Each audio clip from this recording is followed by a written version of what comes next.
knew how to read Hebrew, I'd probably be able to tell you whether it was in prepositional phrase or not.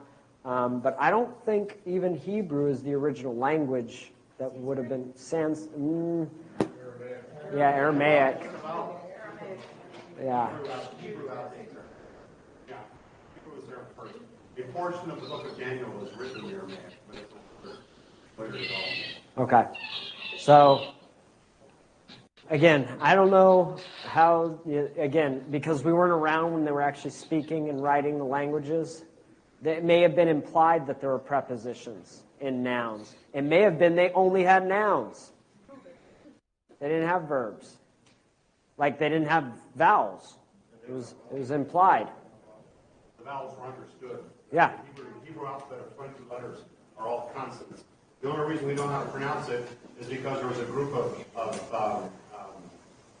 I'll call them scribes, called the Masoretes. And they knew that the... start over. Start over? I'd love to. I'd love to talk. Okay, all the way back to the beginning. All 22 letters of the Hebrew alphabet are all consonants. There were no vowels. The vowels were understood by the participants therein. Context. In the context. Yes, that's a good one too. There was a group of scribes known as the Masoretes who spoke Hebrew and saw that the number of people that could actually speak was disappearing. Other languages were being chosen instead, and they saw that Hebrew was going to just cease to exist from the face of the earth, and so they took little marks and put them on the text, and it's called the Masoretic text. These diacritical marks give us a hint as to what the vowels were supposed to be. They were not there in the original language. Yep, and I think it may have been the Greeks who invented the vowels in the alphabet. The Hebrews invented the alphabet. They were the ones who, out of Egypt, the Egyptians had a symbolic language, and symbols represented entire words or sounds. Like you'd take like a series of symbols, and it would be sounds that went together. For instance, bird, tree, this had, when you put them in this order, made these series of sounds. The Hebrews, coming out of Egypt, simplified it to be single characters representing each vocalization, and like he said, only the consonants, because vowels are soft, so to speak. They come between your consonants, but they're not. If we could look at, see, I'm into music too. I know we've got a few people into music here. And you've got your tempo, right? And the tempo is usually marked with a percussion instrument of some kind. And it's tap, tap, tap, tap, maybe thump, clack, thump, clack. But there's the t, t, t. Those are your consonants. The vowels are the in-between. Cat, ta, rack. Mu, z, yum. It's got the softer sound, and it's literally breaking our speech into song, giving it this kind of thing. And the Hebrews just naturally put the song into the way that they spoke. Like he said, the context distinguished where those spaces were, and the context of the word would give which sound, whether it was a ah or a e or a or a o. Those would be determined by the context of the word and how the consonants fit together. You have a microphone?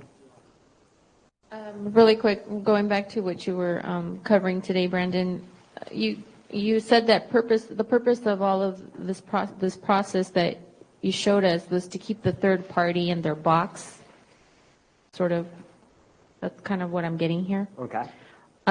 So obviously for them to even make contact, for example, myself, make contact with me is because there is a debt that triggered them to make some kind of contact with me. So there's this debt. So if the purpose of this is to keep the third party in their box as to making sure that they abide by their own laws, there's still that debt present. No, there isn't. That's why. That's what I want you to elaborate on. That's why they can't answer these questions. If it were between me and you, I could answer these questions, right? I could substantiate it. But remember, he was asking, well, will this work with Visa? Can Visa make a claim? Does anyone at Visa have any firsthand knowledge of anything? No, it's not that they're all dead. There's actually living people working at Visa, believe it or not. So, but it's because you've heard us talk about how this is a beautiful system. It was set up, these fictions out there, they're not bad. It's actually the greatest thing you ever got because fictions can't make claims. They have no firsthand knowledge of anything. That's why they need you to prove everything. And when you step out of it, see, our tendency, and this is why we get so wrapped up and why we're having such problems with all of this, is that we want to be right. We want to be right. We want to prove our point. Right? So, if we step out of wanting to be right, we can ask the fiction, oh, you have a claim? Well, I accept. All I need is some verification of it. I need somebody to attest to it. Because numbers on a piece of paper don't mean anything. So you have a piece of paper that has a name on it and some numbers on it. Is that proof of anything? Because I can make up a piece of paper right now. Check this out. Oh, here, I got a good one. No, I got a good one. He's going to love this.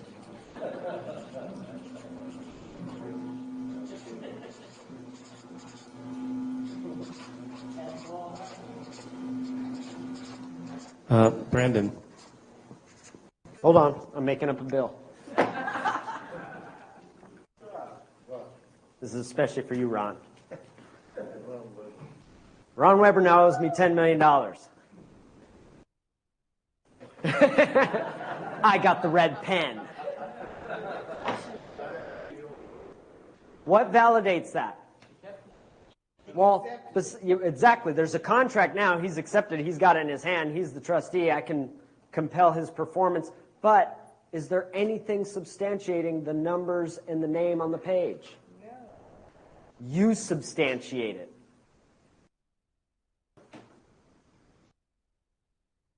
Ron argues and fights it. Guess what? He's given merit to my claim.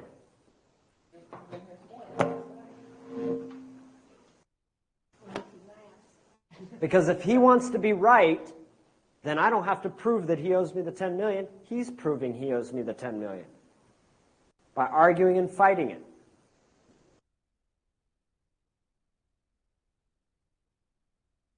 Pay up, Ron. You returned it for cause.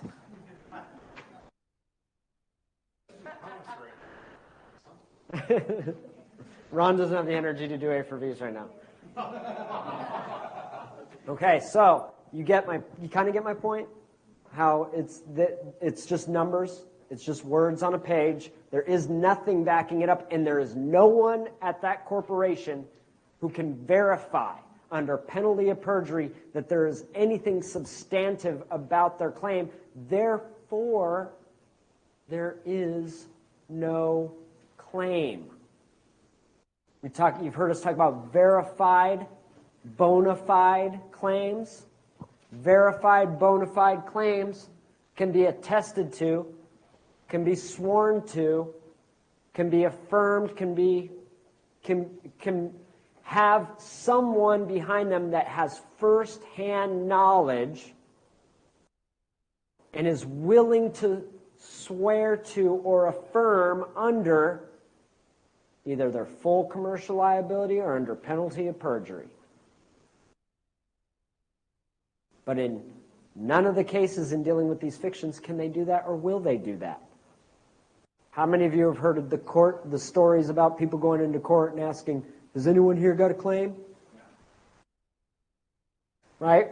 Has anyone got a claim? Judge, do you have a claim? Mr. Prosecutor, do you have a claim? And they just sit there. Nope. Yeah, if there's no claim here, my business here is concluded. Thank you very much. Had a great time. It was fun. It's been real. Bye.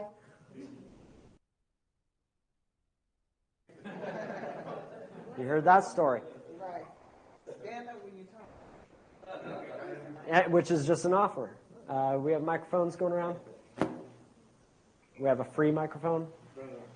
What if the original loan was canceled? Give it to him. Yeah. Turn it on. What if the original loan was charged off and then transferred to the collection agency like that? And transferred to a what? Collection agency. Okay, and? And then the collection agency is giving you, the letter that they're claiming that you have a debt like that. Even if it hadn't been charged off. In any case, if it was the original debt holder, they have no claim. Who is this with? Who is the original creditor? Which bank? Just give me a name. Okay, Wells Fargo. Does anybody at Wells Fargo have first-hand knowledge and can attest to or swear to under penalty of perjury or under their unlimited commercial liability that you owe anything? No, because what do they have as evidence? A piece of paper with a name and some numbers on it. That's it. What is that? I just showed you here. Anyone want to get assigned this debt? Anyone want to buy it from me so you can collect it from Ron?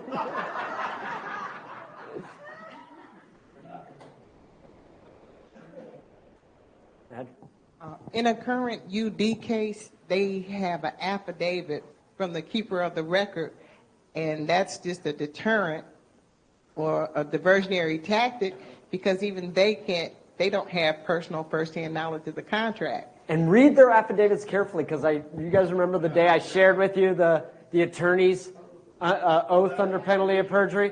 He's all, I swear that these are allegations and that they may have happened.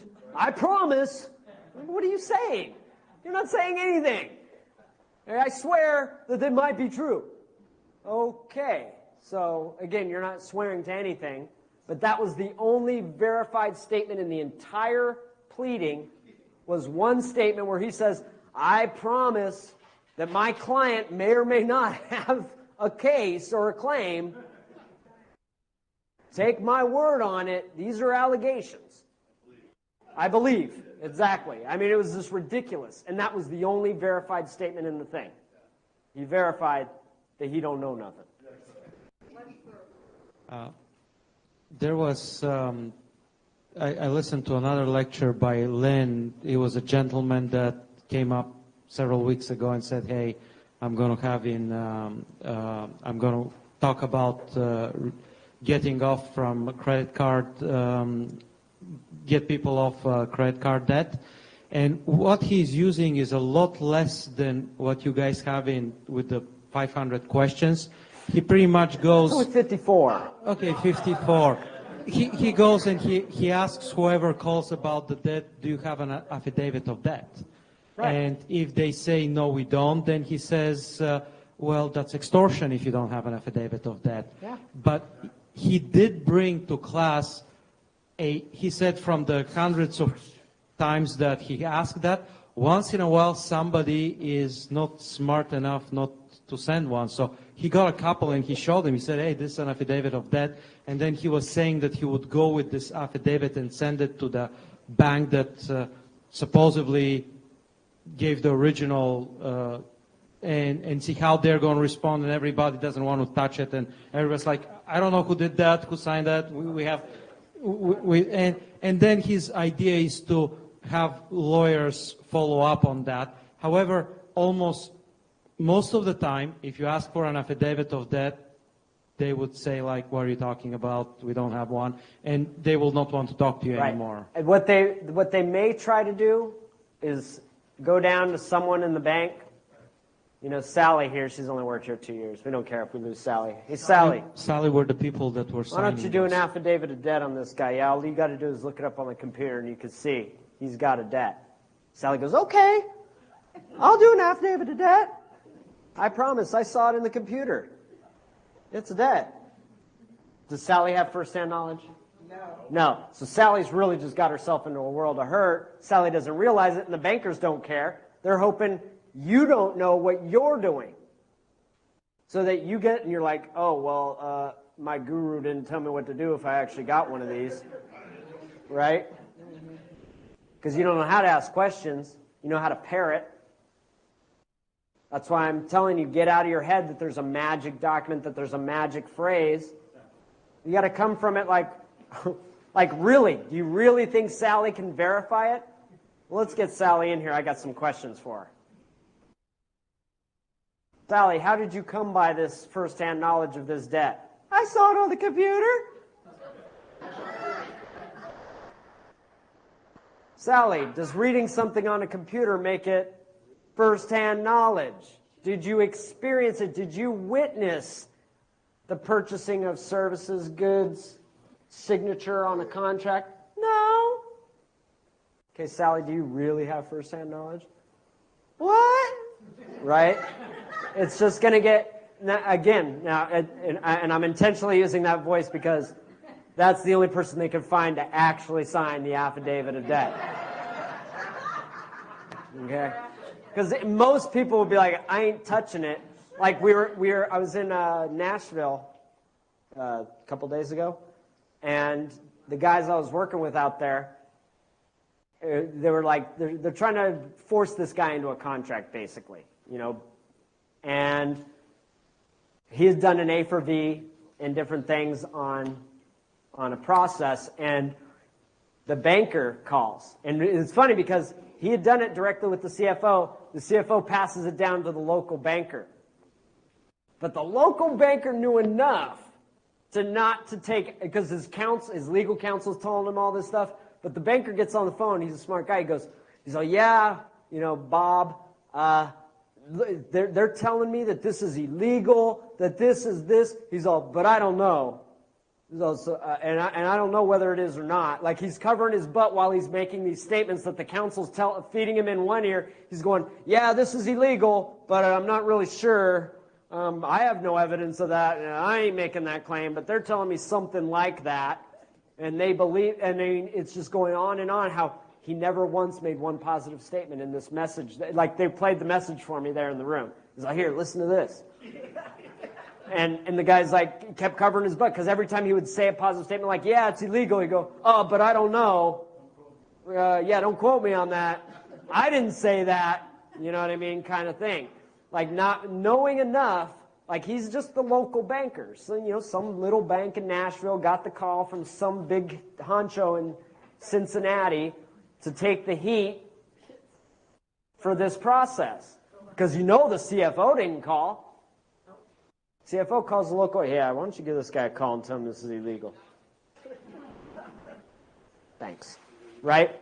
Because that way, the CFO doesn't take any liability on making false statements, but this little-time banker knew enough not to make any statements.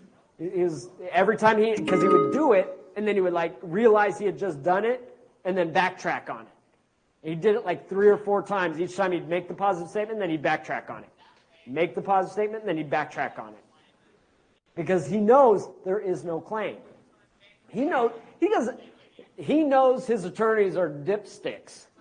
Okay? They don't know nothing, and he ain't going to take their word for anything. He's worked with attorneys before. Okay?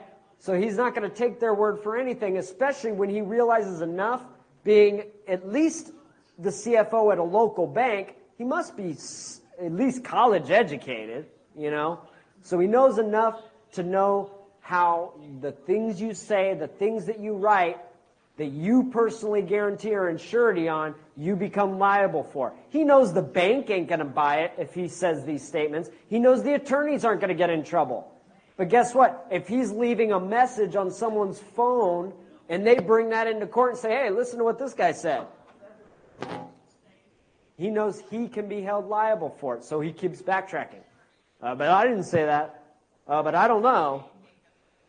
Okay, so just to give you an idea of what you're up against, they're just fictions. And nobody working for the fiction can make a claim. That's the beauty. You can make claims all day long. You can back up everything you say. You can write affidavits, swear under penalties of perjury. You can do negative averment. The perfect way to approach it, where I'm not making any averments, which are positive statements. I'm going to step back, make some negative averments, give you the opportunity to do the same thing, because I'm signing my negative averment under penalty of perjury or under my unlimited commercial liability. So if I can make my negative averment, which is, there's no evidence of debt, and affiant believes that no such evidence exists. Again, notice how I'm not using I or my, and even in the negative averment, it's affiant believes that there is no evidence of this, and affiant believes that no such evidence exists, kind of thing. You're always putting it in outside of yourself, because the paper is fiction. Everything mentioned on the paper is fiction. Even when you sign it, you're signing for the affiant. Who's the affiant? I don't know. Some character in commerce. I just happen to be the energy behind the affiant, and the one with first-hand knowledge. Oh, go ahead. I have to ask you this question. This happened to a dear friend of mine. It was a scene right out of a live version of Cops. He was crossing the street, jaywalking, got his foot on the curb. The police pulled out from nowhere, was getting ready to draw guns on him. For jaywalking? For jaywalking. What city is this in? This was in Van Nuys. All right, I have to remember not to jaywalk in Van Nuys. Well, anyways, they said that they clocked him at 2 miles an hour going across the street. Wait, hold on. So is it because he was going too slow? Well, they also said that he stopped traffic, which there was only one limo that was going by, because I witnessed this. Oh, wait, so if he was running and he was like hit 15, would that be okay? He was limping across the street. Actually, I mean, clocking somebody. I'm hypothetical. Right. If he could actually run 25 miles an hour, would it have been all right? I'm just joking. I don't know. According to the cops are really wild, because I was across the street, and I didn't know about the jaywalking law of California. So I was kind of getting ready to trot across the street myself when the cop goes, stay over there. Yeah. So I drove around the block because I figured they were going to end up beating the crap out of him, which they would have if I didn't come around.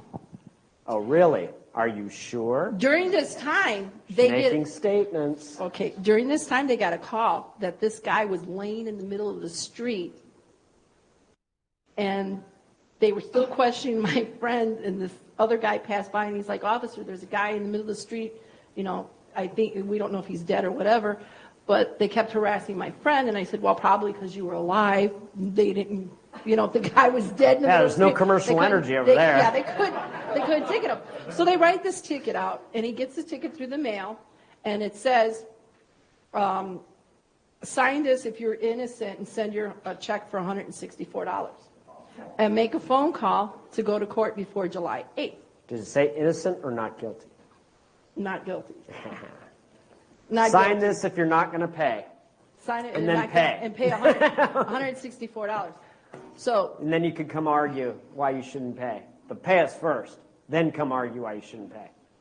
So, would it be easier for him just to do that, accept it for value, return for value? I don't know. On the ticket, or should he really go to court and say proof of claim that you actually clocked me at 2 miles an hour wobbling across the street?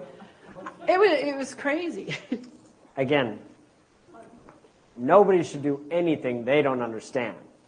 If this gentleman cannot handle himself in an oral hearing to be contracted, he can give it a try, but...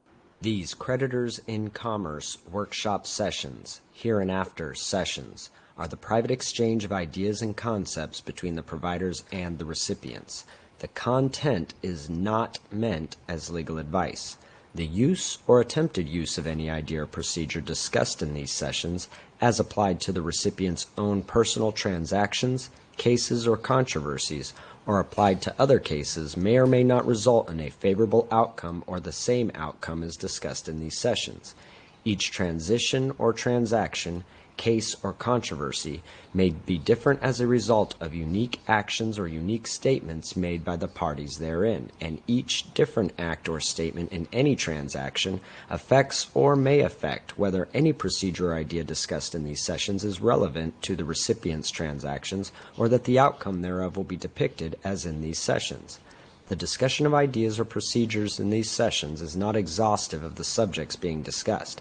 Many ideas and concepts that can affect the outcome of any legal or commercial procedure are not discussed in these sessions, and the fact that the recipients may not be aware of these issues may have an adverse effect on the outcome of the recipient's procedures.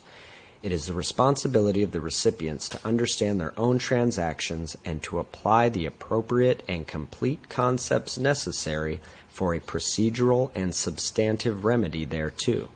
These sessions may be redistributed privately by any recipient to another recipient requesting them, condition upon the fact that this notice is provided therewith. If you have any questions, you may contact Creditors in Commerce by email at harmony@creditorsincommerce.com. We left off on step 3. So, step 1, remember, was our tender to the IRS for set off of the account. Step 2, we're basically giving notice and demanding certain levels of performance from the bank based on the tender for set off, right? So step 3, at this point, this process presumes that they haven't performed. Now, if you got your deed of reconveyance, they actually performed on step 2, no need for step 3, okay? However, if they haven't, as creditors, we're not only going to give them a little bit of due process by going into step 2 here, because step 2 is, oh, by the way, you didn't perform. So we're going to give you an opportunity. I'm going to give you 10 more days before this specific power of attorney goes into effect and I start executing this stuff on your behalf. Okay? So, first 2 documents, you'll notice 3.1 and 3.2 are a certificate of non-performance and a certificate of non-response, both of which were mentioned in step 2. So first we'll look at our certificate of non-performance. Okay. So, certificate of non-performance, we have at the top, presentment, be it known that the person signing below, a duly empowered notary public, at the request of John Henry Doe, in care of this address, which is usually the notary's address, did duly present on May 28, 2010, the attached notice of tender for set-off and request regarding a statement of account. Remember, both of those documents had performance duties within them. Request regarding a statement of account had the duty of correcting or approving the statement of account. Did it not? The notice of tender for set-off had duties of issuing or executing a notice of rescission, issuing or executing a statement of account, executing or issuing reconveyance of deed, right? So there are levels of performance on both of these. The notice of tender for set-off and request regarding a statement of account dated May 28, 2010. 2, name of the CFO, care of the bank, signed by John Henry Doe, demanding performance of the following duties.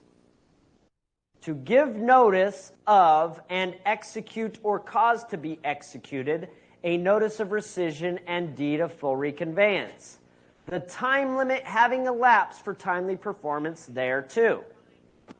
Default, whereupon the notary public signing below, for the reason dishonor by non-response / non-performance, does publicly and solemnly certify the dishonor is against all parties it may concern by reason of non-response, non-performance thereof, and stipulations therein. Notice, the undersigned notary public certifies that on June 30th, notices of fault were sent to the parties noted below by depositing in a depository of the United States Postal Service within the state indicated herein a sealed envelope containing said notices directed to the respective persons or entities at the last known corresponding addresses noted below. Has the name and address of the recipients of our notice of fault. Notice of fault is 3.3. This is document 3.1. The certificate of non-response is document 3.2. And our notice of fault, which we're saying is being mailed out the same day that we're executing this certificate. Am I mailing this certificate? No. I'm just putting in the certificate that a notice of their non-response, non-performance in the form of a notice of fault is being issued and mailed. Is it your intent to call it a default as you do in the second to the last paragraph as opposed to fault? Yep. Testimony. In testimony of the above, I have signed my name and attached my official seal.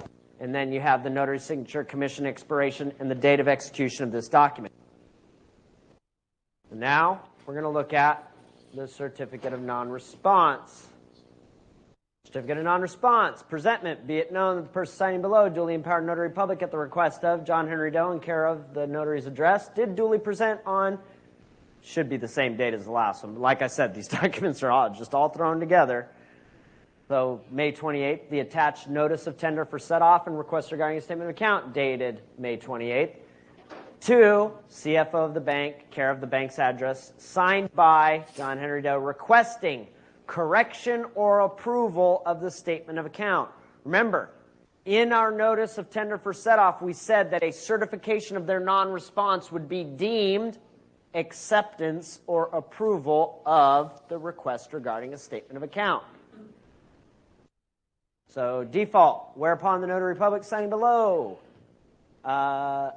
Wait. Let me finish that statement up above. Requesting correction or approval of statement of account. The time limit having elapsed for a timely response thereto. Default, whereupon the notary public signing below, for the reason of dishonor by non-response, does publicly and solemnly certify the dishonor is against all parties it may concern by reason of non-response thereof and stipulations therein. Testimony. In testimony of the above, I have signed my name and attached my official seal. Boom. Document 3.3, our notice of fault. Same statement at the top. This is private communication between the parties. Notice to agents, notice to principal, notice to principals, notice to agent. I call this a notice of fault and dishonor, opportunity to cure. Dated June 30th, has the same principal and respondent information, and it also has reference to the account. Statement of facts. So this is actually, this notice of fault, opportunity to cure, is in the form of an affidavit.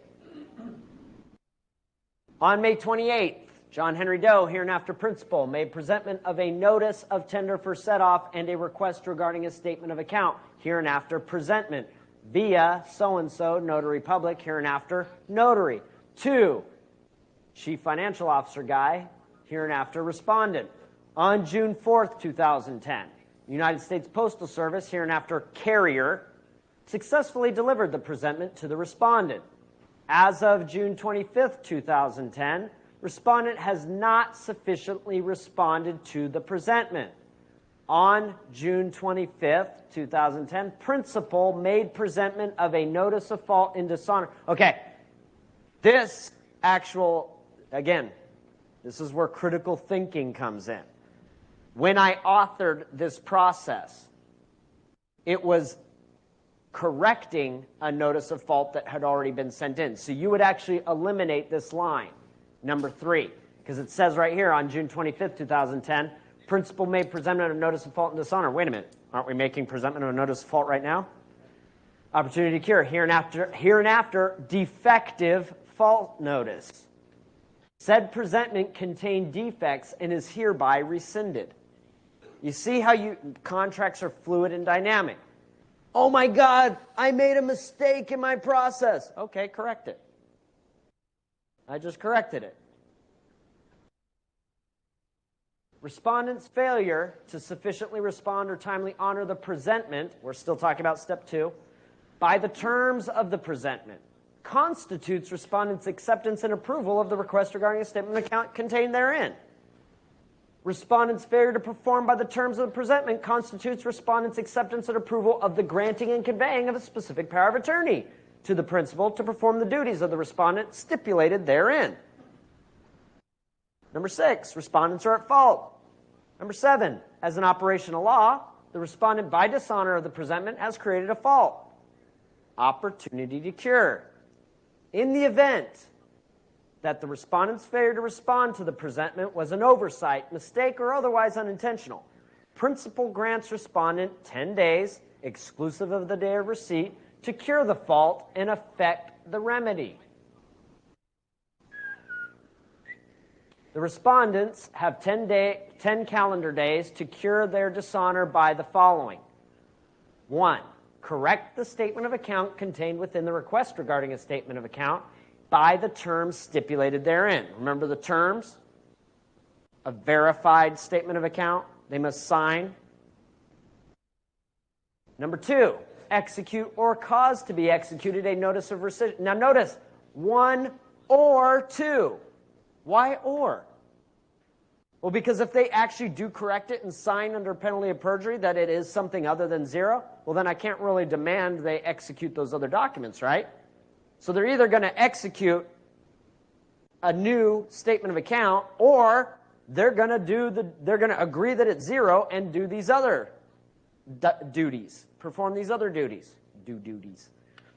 So they will execute or cause to be executed a notice of rescission and a deed of full reconveyance in accord with the presentment and pursuant to the deed of trust recorded on or about November 3rd, 2005 in the Office of Los Angeles County Recorder as instrument number blah, blah, blah. I'm basically telling them, perform by the trust we originally created. Remember, the trust said, when I pay you off, you're going to reconvey the deed. You've been paid. Stop breaching the contract. Right?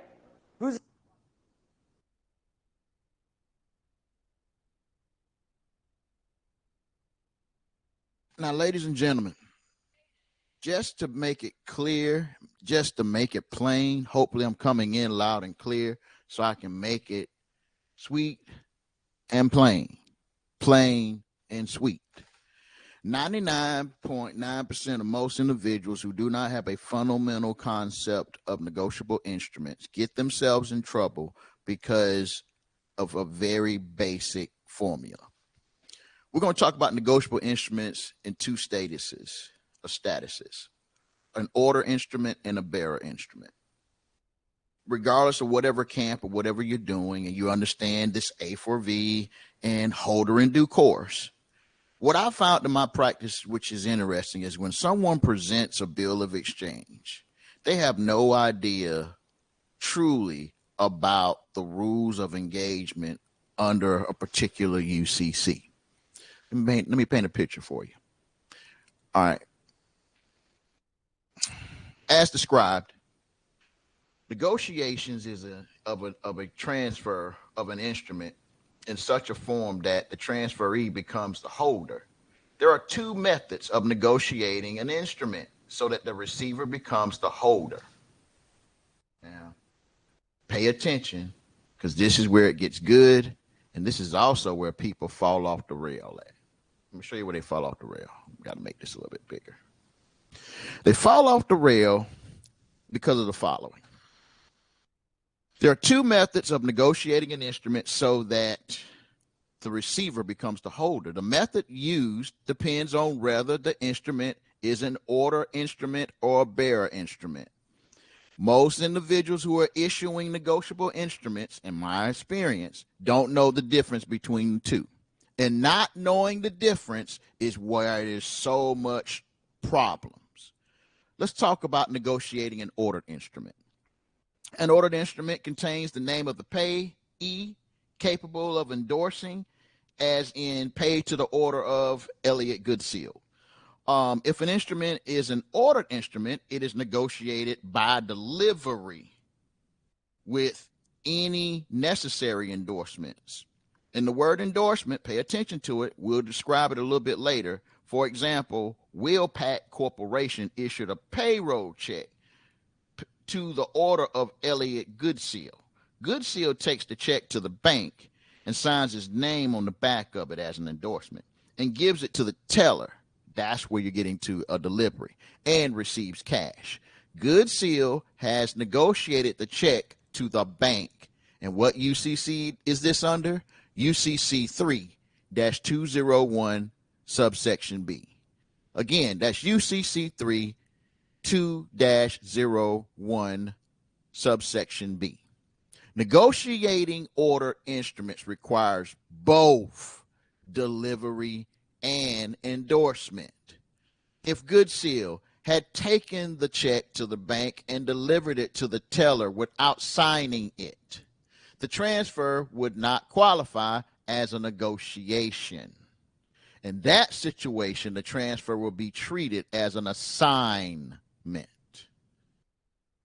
I have a lot of experience with individuals who will have these bills of exchanges, don't know the difference between an order instrument and a bearer instrument, and thinking they're actually negotiating when they're actually in the other part. And when they're in the other part, this is what gets them in trouble. Pay attention. If Goodseal had taken the check to the bank and delivered it to the teller without signing it, the transfer would not qualify as a negotiation. In that situation, the transfer would be treated as an assignment. Think of that word, assignment. The bank would become the assignee rather than the holder. The assignee rather than the holder. So when you don't know what you got and you give it to someone, you're thinking you're negotiating when you're really the assignee. In fact, whenever a transfer fails to qualify as a negotiation because it fails to meet one or more of the requirements of a negotiable instrument, it is treated as an assignment. So by default, when you show up being too cool for school, talking about you want to use a bill of exchange, and you don't know the difference between an order instrument and a bearer instrument, then it just got real. Let's talk about negotiating a bearer instrument. If an instrument is payable to the bearer, it is negotiable by delivery. That is, by transfer into another person's possession. Endorsement is what? Not necessary. That is under what, Mr. Bay? UCC 3-201 subsection B. So for everybody who think they too cool for school and you're gonna just do it and discharge debt and I want to get a loan and I want to use a negotiable instrument and all that bullshit, let me hip you to something. When you bring that crap before a qualified notary and we don't see UCC 3-201 subsection B, we've already attested and juratted in our journal and sent it to the Secretary of State that this may be a live fool who doesn't know what they're doing in commerce. So just in case it go wrong, you've been put on notice. That's my public service announcement for the day. Keep listening, because if you listen long enough, you'll learn something.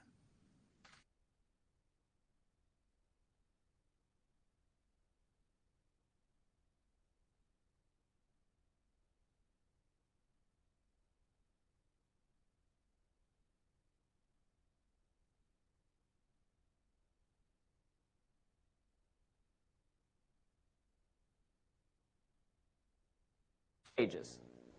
Okay? Notice how I've even broken down in the certificate of service, attachment A, record of presentment, and then all the elements of the record of presentment are subcategories. categorized under number 2, attachment A. So I've got number 1, the notice of fault. Number 2 is the record. And in the record are all these elements, A through K. And then number 3 is this certificate of service. Okay? That is our step 3.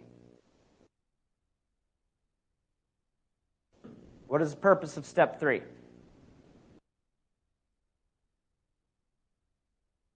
Opportunity to cure, a second witness to all the facts, presentment of the record of everything that's happened up until that point. Have we not? So this is our due process. So, what do you think step 4 might be? Whoa, whoa, whoa, there ain't even a court case yet, my friend. What typically comes in due process? What comes after a notice of fault? Notice of default and dishonor. What else will be included in there? The entire record. What else?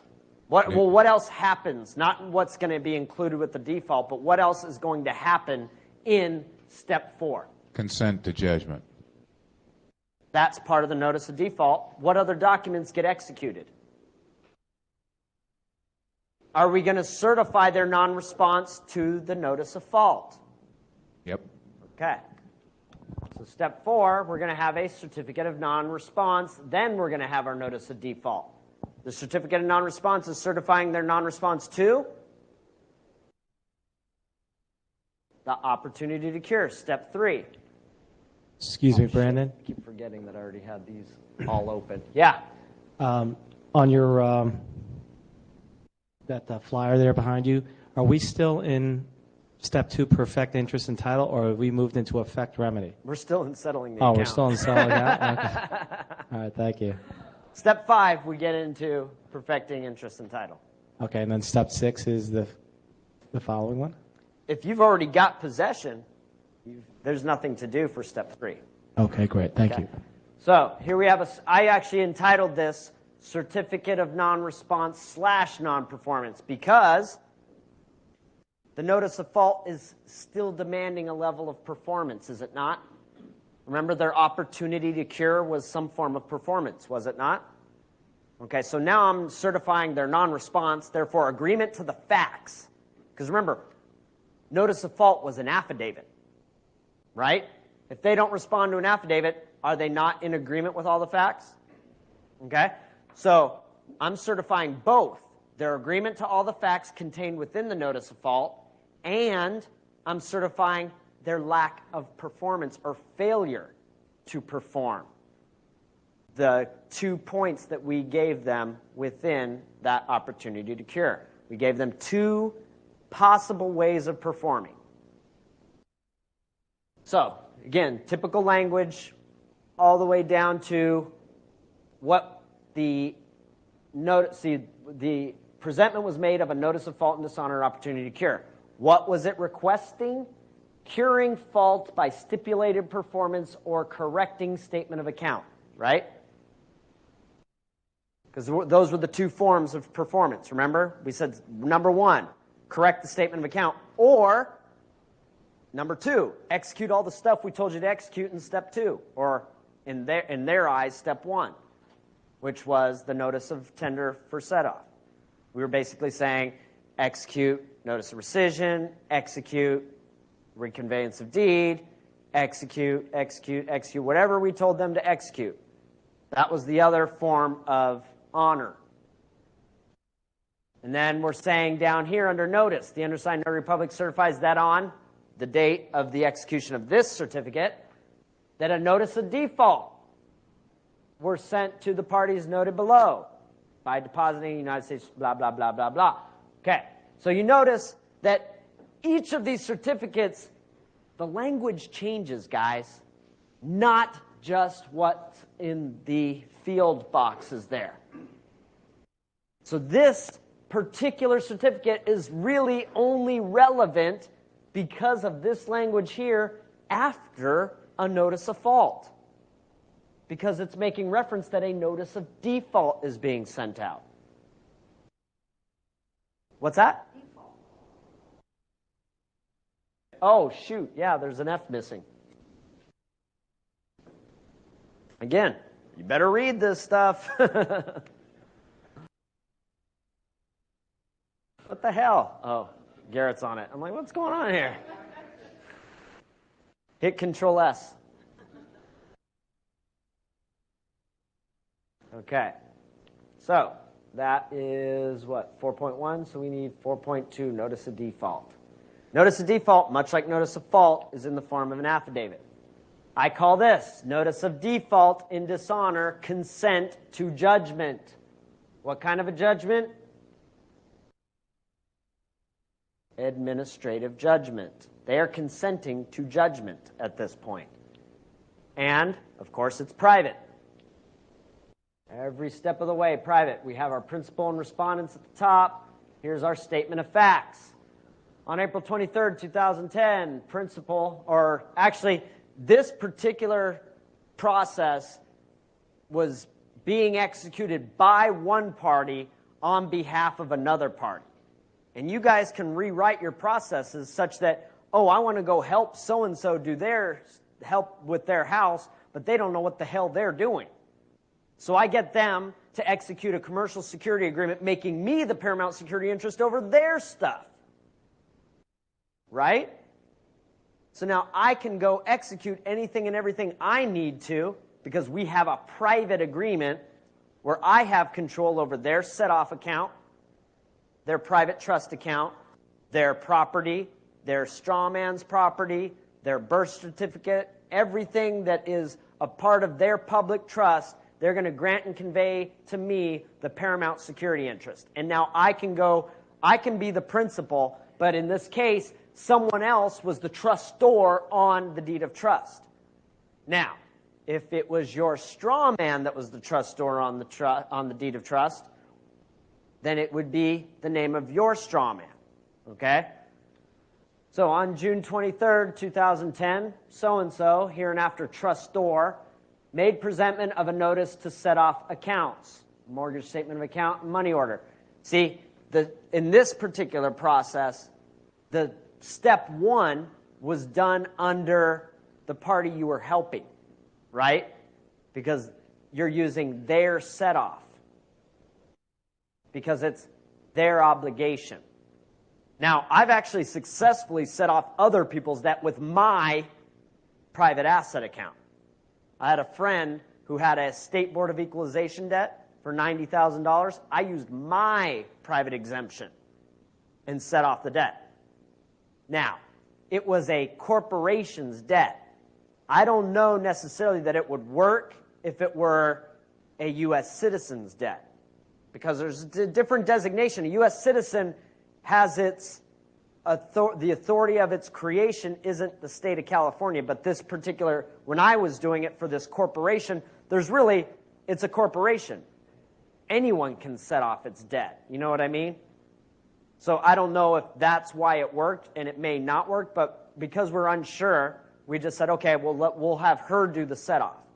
And then, since I've got the paramount security interest in all her property, I'm going to execute step 2 through 5 because she's not competent. Okay? So, hereinafter trustor made presentment of step 1, which was our tender for set-off. Hereinafter tender, a record of which is attached hereto and incorporated herein in its entirety as attachment A. To IRS Technical Support Division, hereinafter tender agent for the set-off settlement enclosure of account number, hereinafter account, sent via USPS registered mail, article number, blah, blah, blah, by Notary Public, hereinafter notary, as evidenced by Notary Certificate of Service dated, a record of which is attached hereto and incorporated herein in its entirety as attachment A. Number 2, on May 3rd, 2010, United States Postal Service, hereinafter carrier, delivered the tender to the tender agent. Number 3, on May 28th, 2010, the tender agent accepted the tender for the settlement of the account, as evidenced by the certificate of non-response dated May 28th, 2010, record of which is attached hereto as attachment A. Number 4, on May 28th, 2010, John Henry Doe, hereinafter principal, made presentment of a notice of tender for set-off and a request regarding a statement of account, hereinafter presentment. 2, John Jones, Chief Financial Officer, ABC Bank, hereinafter respondent, sent via USPS registered mail article number, by the notary, as evidenced by notary certificate of service dated May 28, 2010, a record of which is attached hereto as attachment A. Number 5, on June 4, 2010, the carrier delivered the presentment to the respondent. On June 30, 2010, respondent accepted the terms and provisions of the presentment as evidenced by the certificate of non-response dated June 30th, record of which is attached hereto as attachment A. Number 7, respondent's failure to sufficiently respond or timely honor the presentment by the terms of the presentment constitutes respondent's acceptance and approval of the request regarding a statement of account contained therein. Number 8, as of June 30th, 2010, neither the principal nor the notary have received sufficient response to the presentment. You see why I define all these things? Can you imagine me writing out everything that is the notary, the principal, the presentment, you know? That's why we define these things here and after this, so I don't have to write all of that. I mean, this paragraph would be 3 times as long if I didn't predefine a lot of these words. So we want to say as much as we can and be as concise as possible.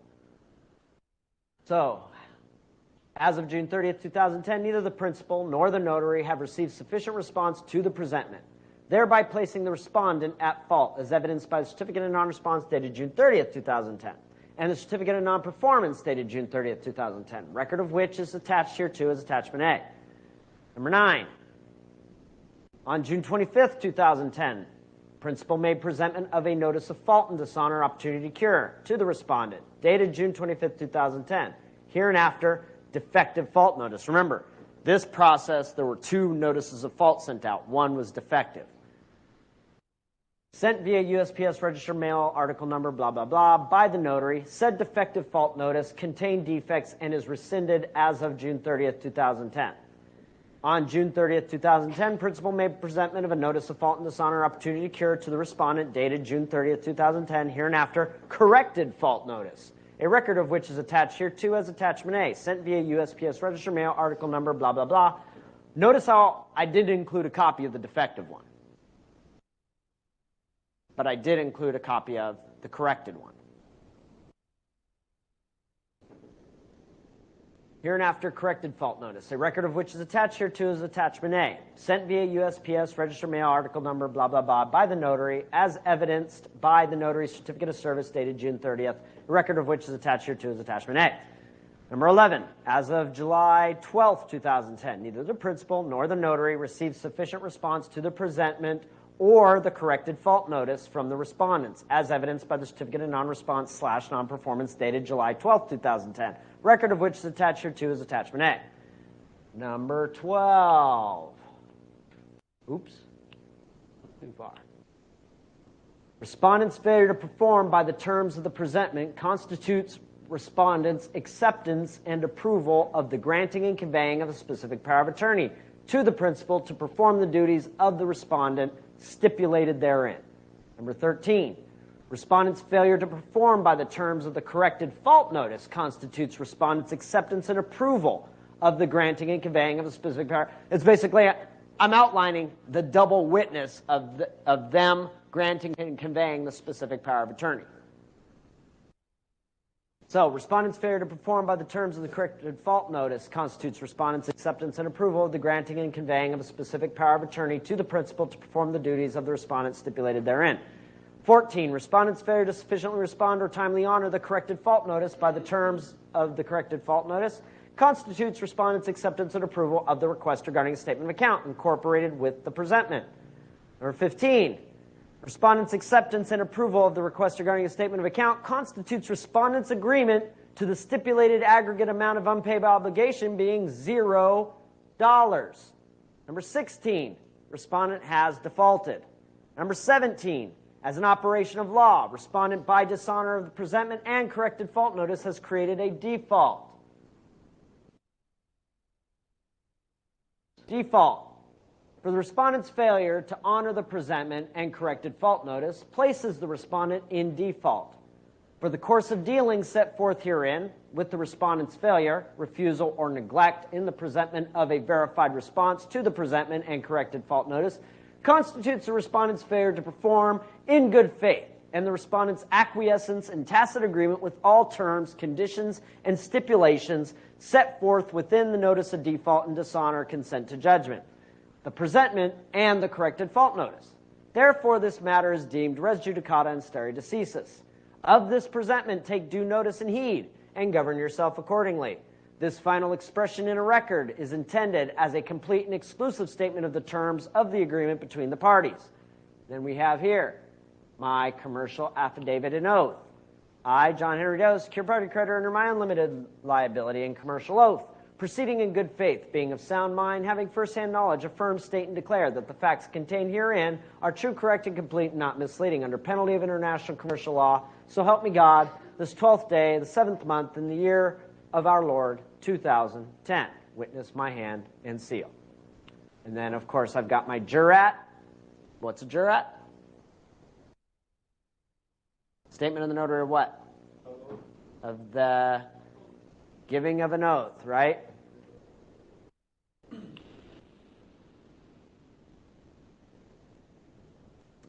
Enclosures, attachment A, record of presentment and fault notice consisting of A through Q. And you see in there all the elements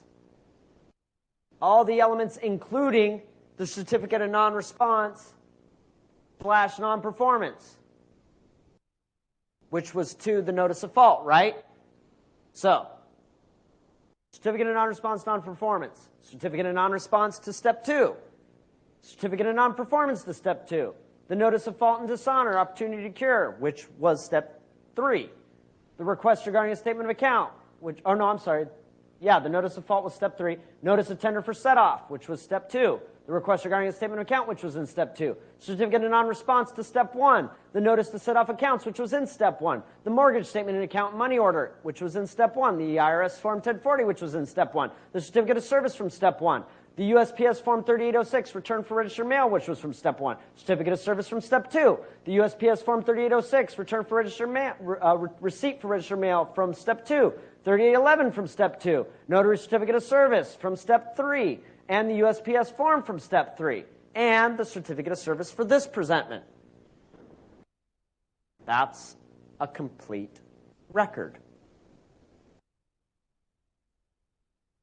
This, in its entirety, including one more document, would be what you would submit, actually 2 more documents, because you're going to do one more certificate on this process, even though, are we asking for a response? Nope. But what was it entitled? Notice of default and dishonor, consent to judgment. So what am I going to be certifying? Their consent to the judgment. And since I didn't ask for a response, what am I going to use for a response time? A seasonable, reasonable amount of time. Okay? Okay. Okay, this is our... all right. Okay, this is our attachment A, record of presentment and fault notice. So this is for the notice of default and dishonor consent to judgment number, and there's the registered mail number of this particular presentment, and then indexed is everything in our record. This section includes a total of 22 pages, not inclusive of this page. And here's our certificate of service, and this is probably a 2-pager, I imagine. Indeed it is. 28 pages total. So there is almost our complete record. That was step 4. Okay? Oh, you saw the box? You guys want to read the box? Arg, Garrett.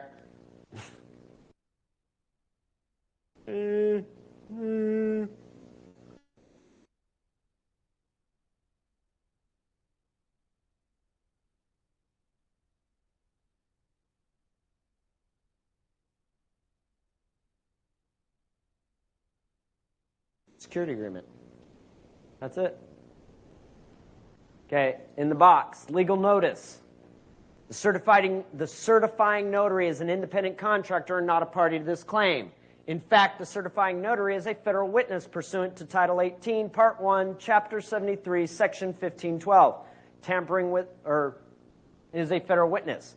There should be like a comma or something here. Pursuant to Title 18, Part 1, Chapter 73, Section 1512, tampering with a witness, victim, or an informant, certifying notary also performs the functions of a quasi-postal inspector under Homeland Security Act by being compelled to report any violations of U.S. postal regulations as an officer of the Executive Department.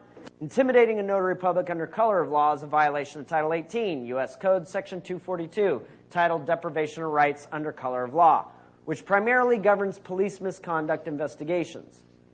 This statute makes it a crime for any person acting under color of law to willfully deprive any individual residing in the United States or United States of America of those rights protected by the Constitution and U.S. laws. Why is it in a box? It's not there. And why do I not want it there? It's got codes in it, and this is a private contract. Right? Now I put it on a lot of the certificates of service, but especially as soon as I get to default where they're like, what's this guy saying is going to happen? Okay. Oh, actually, here.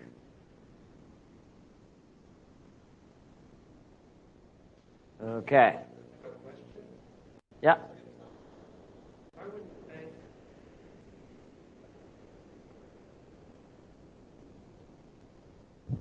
Why wouldn't the bank be happy to turn everything back to you and give you the zero balance if they've received their payment? Why do you have... It's a set-off. It's a set-off? It's a set-off. They're not happy with it. Why? Because they're greedy. They want the set-off plus? No, they want you to submit more debt. They don't want there to be a set-off of the debt. Yeah, set-off can't be fractionalized. Oh, it just goes to zero and they're done. Yeah, it's done. That's why people who set off their credit card accounts, the credit cards get shut down. What's in it for the credit card? You're going to set off the debt. Well, now we have no money to pass on to our investors. You see? Count when you do that with a credit card? Oh, yeah. They say, If you do an "No, A for thank B you." on your credit card, count on it getting shut down.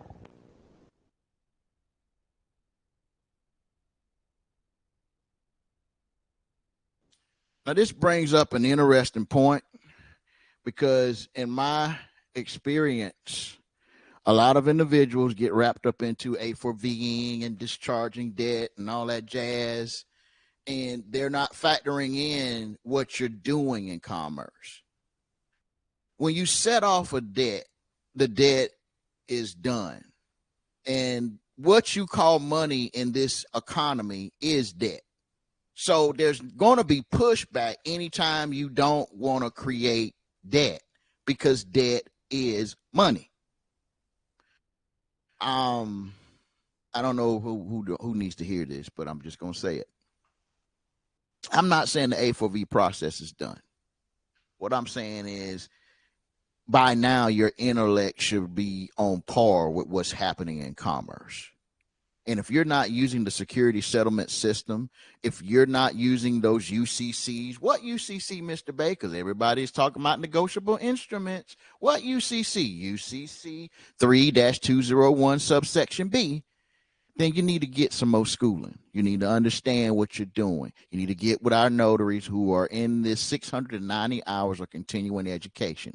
And by the way, for anyone that's out there that's thinking about this, this is not for the weak. What do I mean? This is not a get rich quick where you're going to come in and just get a couple of remedies and then it is what it is.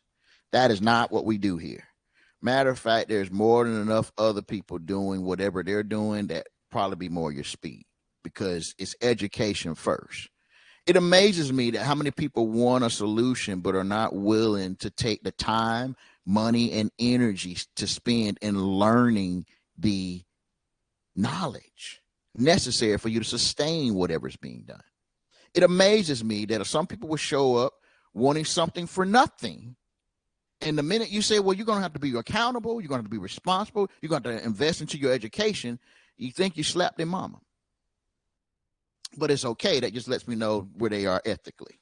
And for that, things in commerce, in my opinion, aren't just, there's this evil cabal and they just doing everything. And I kind of think it's self-inflicted. I think a lot of the time, it's easier for us to blame everything else. Like I was telling someone with the credit file yesterday, I said, now here's the deal. Enhancing your credit file, putting these extra points on there, that's easy peasy. But here's what I will not participate in, because I'm going to keep it 100 with you, because I run a business. If your payment is due on the 1st and you pay them on the 5th, you did not do what you're supposed to do. Now, how is all this stuff we're talking about supposed to help you when you're the problem? I don't care about why. I'm talking about brass tactics. You have an obligation to make on this date. You didn't. Whether you didn't have the money, none of that matters.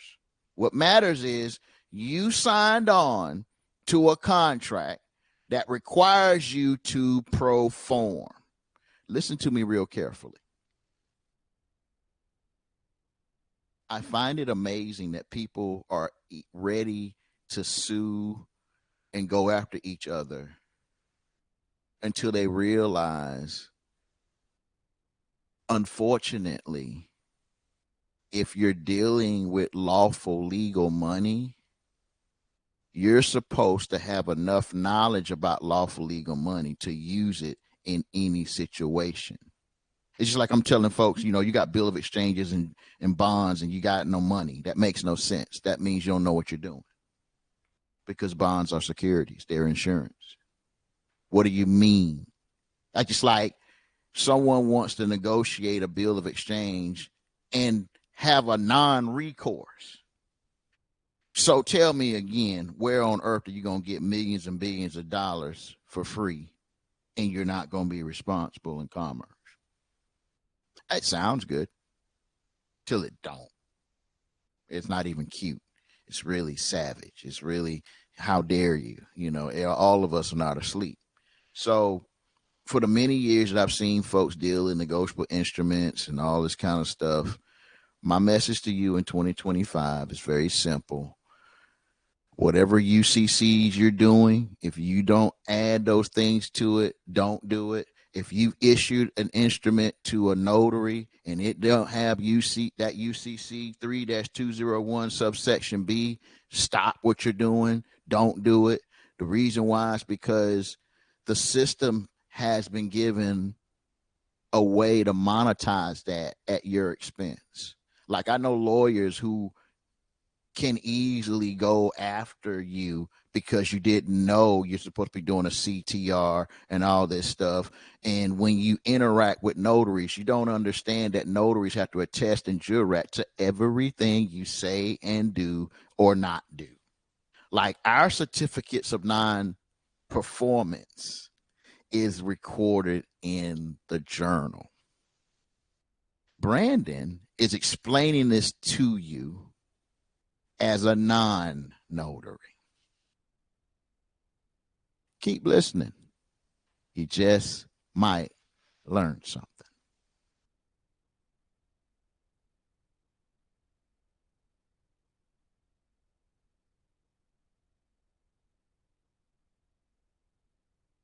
A specific address they want you to send the response to that to, don't they? So be careful, because they will be certifying whether or not you respond. Even read the back of your statement of account. It'll say, this comes from a debt collector and pursuant to Title 15 U.S. Code, we are required to tell you that the correspondences associated with this are from a debt collector. Right? What are they saying? That your non-response to this is a validation of this debt. That's what they're saying.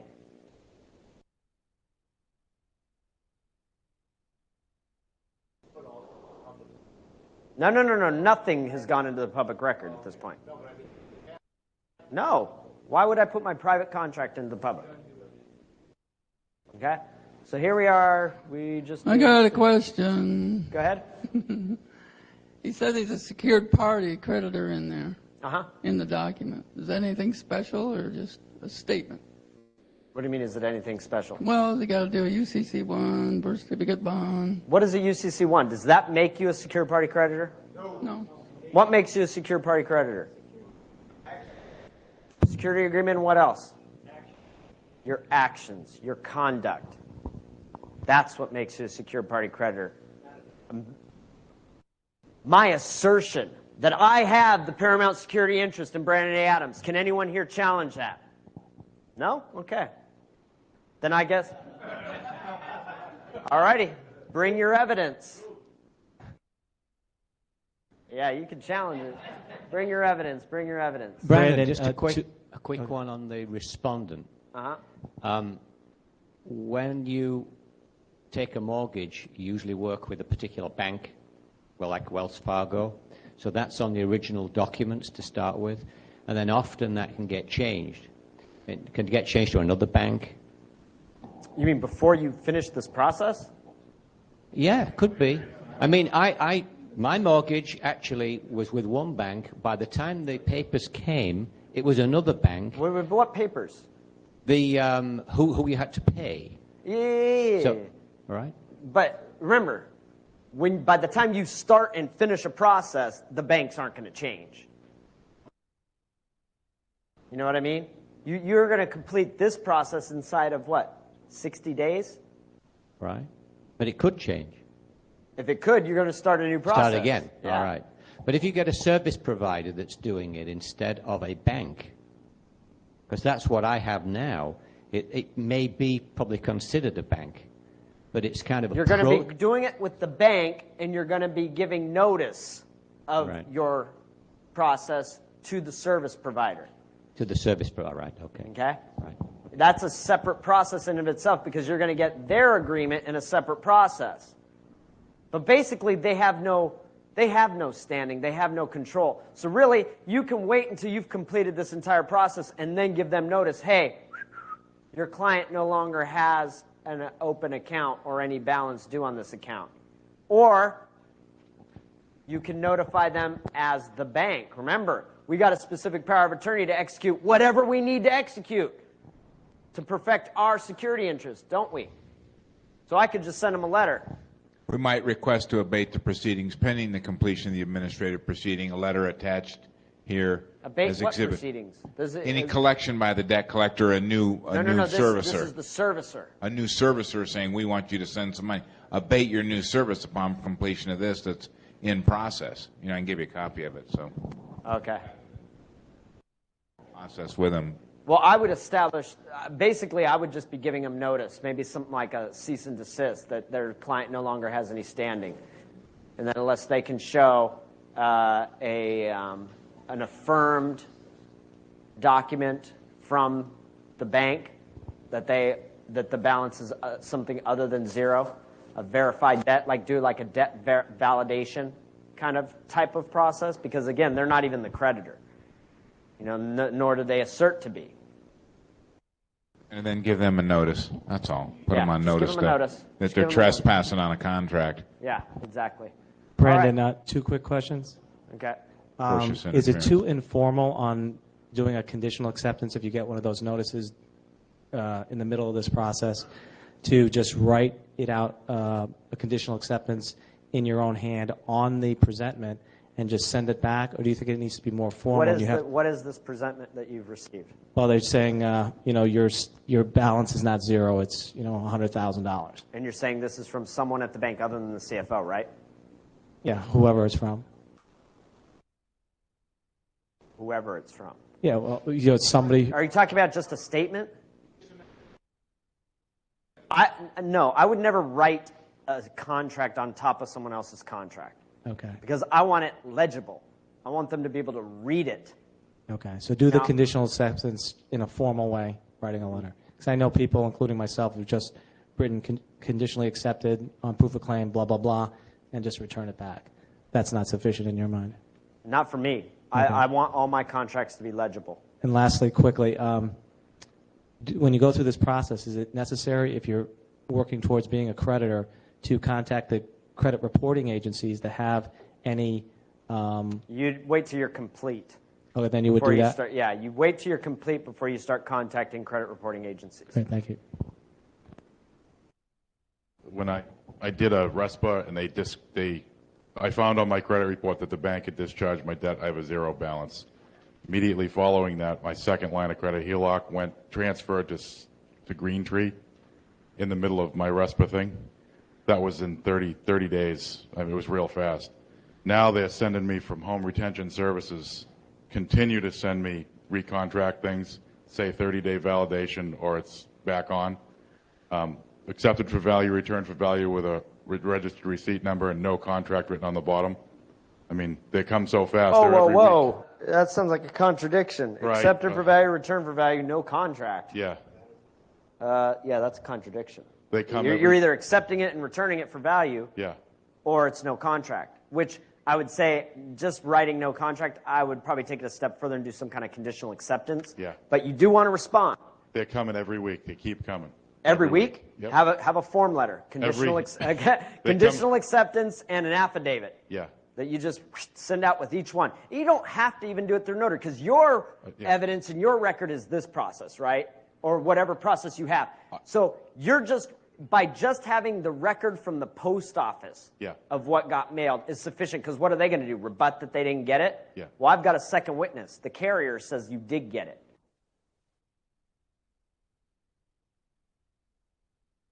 Welcome back to the Deep Dive.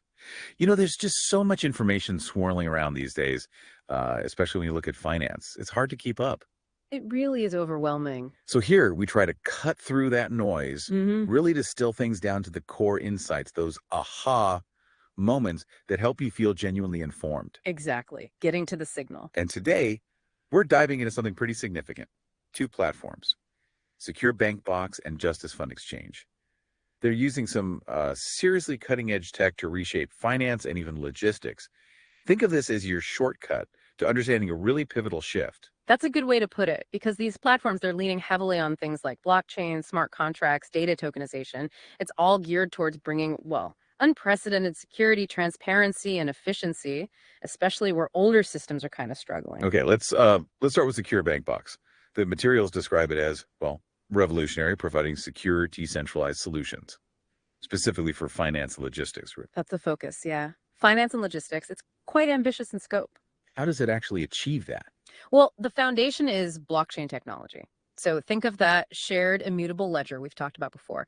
It ensures transparency, security, no single point of failure. Decentralized. Exactly. Then it layers on smart contracts. These are basically self-executing agreements written into code. They automate processes, enforce agreements securely, really cuts down on manual work and potential errors. Okay.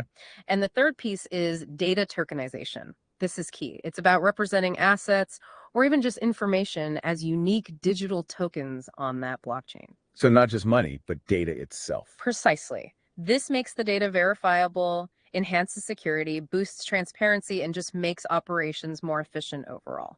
So let's connect the dots. What's the real world impact for a big bank or maybe a global shipping company? Great question. The ability to tokenize financial assets, it gives these institutions powerful new tools that can mitigate risks in new ways, streamline really complex stuff like cross-border payments. Which can be notoriously slow and clunky. Absolutely. And because it's decentralized, it's more resilient even when there are, say, global disruptions.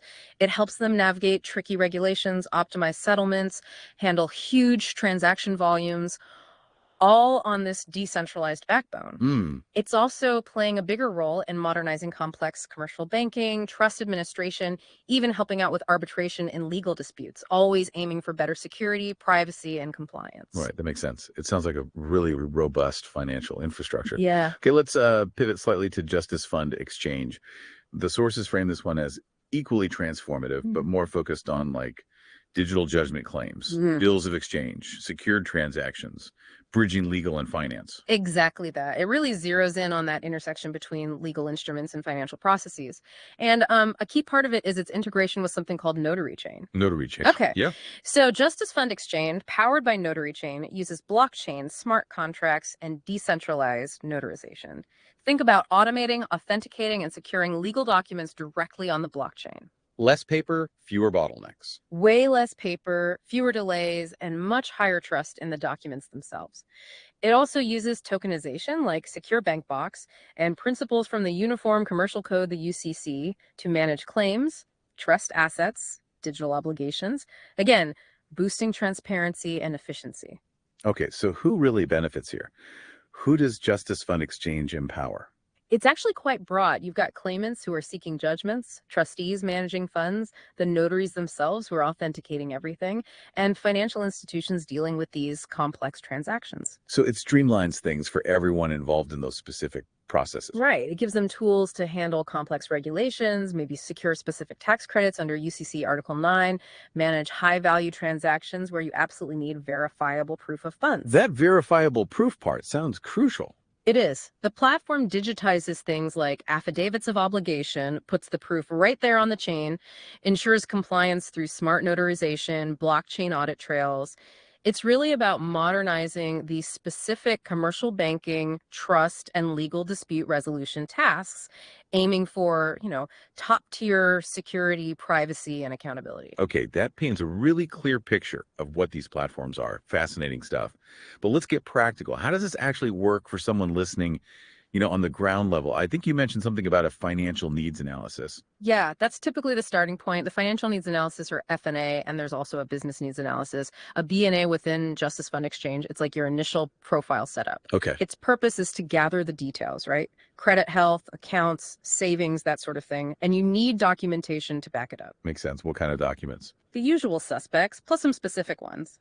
So the FNA form itself, credit report, tax returns, ID verification, like the last 4 of your government ID, maybe an EIN if it's a business, any UCC filings you already have, trust documents, affidavits, bills of exchange, proof of funds, even crypto wallet proofs, and other notarized items. Wow, it sounds thorough. It is. But once that's in, the platform can generate this health meter for your credit. The goal is to track and ideally improve it, moving from maybe average towards excellent based on verified history. And it's this verified file that allows investors or guarantors on the platform to provide liquidity against your profile. Interesting. It sounds very different from just applying for a loan at a bank, which brings up another point. The sources mentioned a really unique take on data and liabilities, almost counterintuitive. It definitely is compared to traditional finance. First off, data security is huge. Credit reports, all that sensitive info, it's encrypted. Access is tightly controlled. But the liability part, that's where it gets really interesting. In this system, things you normally just think of as liabilities: cash, insured bank accounts, savings, real estate, vehicles, equipment, stocks, bonds, even certain crypto holdings, they can actually be listed and leveraged in a specific way. Leveraged? How? Usually liabilities are just liabilities. Right, but think about it differently. What if digitally proving the existence and structure of, say, your mortgage, traditionally a debt, could actually unlock new forms of capital or allow you to use that documented liability to back new income streams? It's like flipping the script, turning potential burdens into strategic assets within this DeFi framework. The idea is to help you privatize the profits linked to these assets, profits you wouldn't normally see. That's a mind bender, turning liabilities into assets.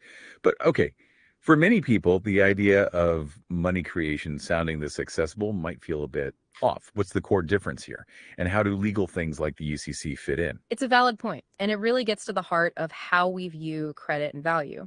So the Uniform Commercial Code, the UCC, is used quite actively. Financing statements, for example, are used to report credit activity and build that profile we talked about. You can even use UCC Article 9 filings to secure certain tax credits.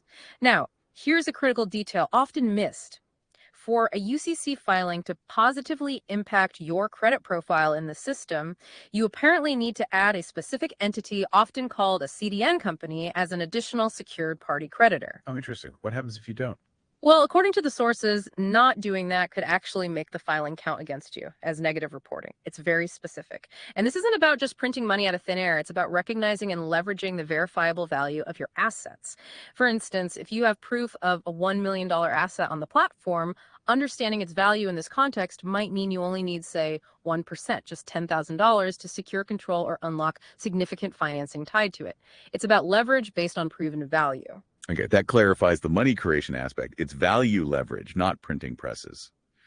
And speaking of legal frameworks, the role of notaries seems to get a major upgrade here too. Oh, absolutely. It's actually one of the most striking points. Notaries aren't just witnessing signatures anymore. In this system, they can practice something called notarial law, which elevates them significantly, almost like a deputy secretary of state within this context. Seriously, Deputy Secretary of State. That's the analogy used. It implies a much higher level of authority and responsibility. And it means an organization with qualified notaries could potentially operate as a kind of non-banking bank. A non-banking bank, what does that allow them to do? Well, potentially they could access commercial opportunities usually reserved for chartered banks, maybe issue and authenticate certain financial instruments directly, essentially bypassing some traditional gatekeepers and opening up access to capital. And it's fascinating, right? Because while this feels super futuristic, the underlying concepts, some argue they have roots in older systems like the court register investment system and UCC filings themselves. So it's like blockchain is a powerful reimagining of existing legal and registry frameworks. That context is really helpful. It all points to a philosophy that's just very different from traditional finance. What are some of the other key distinctions we should grasp, maybe regarding like the dollar itself? Yeah, that's a big one. The nature of money comes up a lot. Some proponents in this space, looking at the sources, argue that traditional fiat currencies, like Federal Reserve notes, aren't the same as constitutional money, gold and silver. Right, the historical standard. Exactly. And they position these DeFi platforms as an alternative, especially seeing global shifts away from reliance on single reserve currencies. A key feature is that individuals can actually tokenize their own gold or silver on the blockchain, create their own verifiable, digitally backed assets based on real metals. Tokenize your own gold. Yeah. We also see this narrative shift happening. Remember all the talk about central bank digital currencies, CBDCs? Kind of controversial. Now the conversation seems to be shifting towards stablecoins, which sounds safer. They do sound less alarming. Right. But the argument is for the average person, the dumb money, as they sometimes call it, these stablecoins are still programmable and often backed by treasuries that could be vulnerable.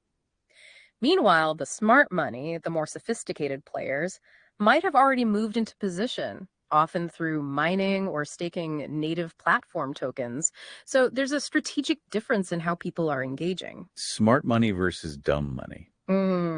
That's a stark way to put it. It really sounds like a complete rethinking of wealth. Can you expand on how these systems empower you as a creditor rather than a debtor? Absolutely. The core idea here is that real value creation, or money creation in this context, has to start with equal exchange and verifiable value. This is totally different from the old system, which, let's be honest, sometimes profits when consumer credit reports get damaged. Unfortunately true. This new system flips that.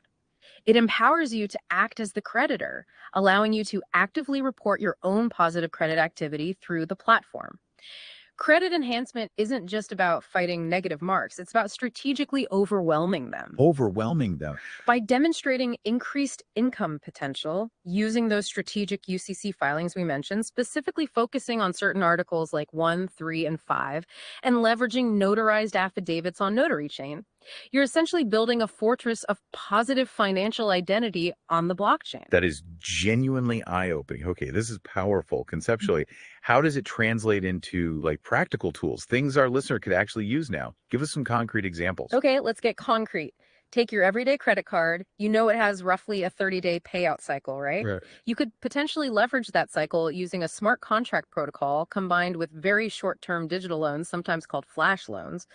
This could allow you to essentially create a mirrored version of a traditional banking platform. Your own banking platform. Yeah, sort of. You could then potentially offer things like debit cards, maybe even additional lines of credit or savings accounts, all backed by client deposits into that specific digital protocol you've set up. It's like building a mini bank service on these rails. Wow. Okay. What about something like real estate? Yeah, real estate gets interesting too. There's a kind of fix and flip 2.0 method described. You identify a property, line up funding, then instead of just holding the deed, you convert the quick claim deed into an NFT, a non-fungible token. An NFT of the deed. Exactly. Then you file the necessary UCC forms 1, 3, and 5 to secure your claim digitally. You place that NFT onto NotaryChain, perhaps structuring it like a real estate investment trust, a REIT. This allows for potentially very rapid decentralized funding using tools like flash loans and arbitrage strategies. That's incredibly creative. Using NFTs and DeFi for real estate flips. What about personal crypto involvement, mining or token creation? Yes, that's another avenue. You could look into building your own cloud-based decentralized apps or dApps, making sure they comply with important standards like ISO 2022 and ERC 3643. These dApps could be used for minting, basically creating your own native token. Minting your own tokens. Right. These tokens would have a finite supply set by you, the potential advantage. According to the sources, holding your own minted tokens might allow you to acquire major cryptocurrencies like Bitcoin at a significant discount. The example given was getting Bitcoin at 50% off a hypothetical $119,000 price, so acquiring it for around $59,500 by using your own token ecosystem. Okay, acquiring Bitcoin at a discount through your own tokens. That's advanced but powerful. It is. And think about becoming an accredited investor. If you strategically generate substantial assets, the example used was Berkshire Hathaway A shares, where one share is currently over $700,000. And maybe you acquire the typical minimum of 10 shares representing a $7 million asset. Right, a huge asset base. Exactly. Having that kind of verified asset base on these platforms could qualify you as an accredited investor much more easily, potentially leading to lenders proactively offering you capital because your financial strength is transparently documented. This is a lot to process, but definitely empowering. If someone's listening and thinking, okay, I want to explore this, what's the very first step? The absolute first step. It's a mindset shift. You need to start thinking less like a price-sensitive consumer, always looking for the cheapest deal, and more like a value-focused creditor who really understands the principles of commerce in this new digital context. Okay, shift the mindset. Practical action. As a sort of homework assignment, try this. List and prioritize 3 asset classes for yourself. The sources suggest focusing on Bitcoin, Berkshire Hathaway A shares, and cash. Interestingly, they often rank cash as the lowest priority. Lowest. That's our price. Unless you already have very significant assets like $10 million under management and multiple strong revenue streams, maybe 7 or more. For most people starting out, the focus should be on acquiring, appreciating, or strategically useful assets first. Got it. Prioritize assets like Bitcoin and specific stocks over just holding cash. Then, the next logical step is to engage directly. Book one of those follow-up consultations, the FNA or BNA, to really fine-tune a plan for your specific situation and start applying these concepts to your existing credit profile within a platform like JusticeFund Exchange. Makes sense. But it's crucial to remember this requires ongoing education. It's not like the old public fool system, as some call traditional schooling. You need to continually learn how to use these tools, when to use them, and who to use them with effectively. Right. Continuous learning is key. Yeah. Wow. We have covered a tremendous amount of ground today. This deep dive into Secure Bank Box, JusticeFund Exchange, and these core DeFi principles. It really does feel like it redefines what's possible. It really does. And the core message, I think, is that knowledge truly is power here. Understanding commerce, understanding this different view of money creation, and strategically using platforms like JusticeFund Exchange and NotaryChain, it can offer security, privacy, accountability that just wasn't possible before. It's about shifting from being passive to being an active, empowered player, someone who understands how to be a creditor, not just a debtor. And that really leaves us with a final provocative thought for you, the listener. If you can tokenize your own gold, if you can mint your own digital currency, if you could potentially secure foundational assets like Bitcoin at a major discount, what does that fundamentally change about the limits you perceive in your own financial world? What will you do with this new understanding to make that shift from consumer to creator in this evolving digital landscape? Are you a notary looking to significantly boost your income? JusticeFund Exchange is your pathway to earning up to $35,000 per month. By combining cutting-edge legal, financial, and technological tools, we transform traditional notary roles, process high-value financial documents like digital judgment fund claims and UCC-1 financing statements for substantial commissions. Our platform leverages blockchain technology and the Uniform Commercial Code for seamless transactions. we offer comprehensive training and tools to automate, verify, and market financial instruments. Unlock a new revenue stream beyond your regular notarial services with JusticeFund Exchange. Join us today and elevate your notary business to new heights. Step into the future of trust architecture with Chapter 4, The Trust Guardian's Shield. Bidzell Bay faced the ultimate certainty. Mortality, but death was reimagined as a strategic liquidity event. The syntactical trust revolutionized bank-owned life insurance, integrating a fully autonomous management system. Tokenization transformed policy acquisition, creating an immutable audit trail secured by a quantum-resilient ledger. With AI-driven monitoring, health data triggered instant policy loans activated without human intervention. Liquidity reinvested in dynamic ventures from DRIPs to philanthropic EES strategies guided by AI insights. Upon death, a smart death trigger protocol autonomously distributed assets and satisfied tax obligations. In redefining mortality's role in financial planning, the trust perpetuated sovereign will across generations.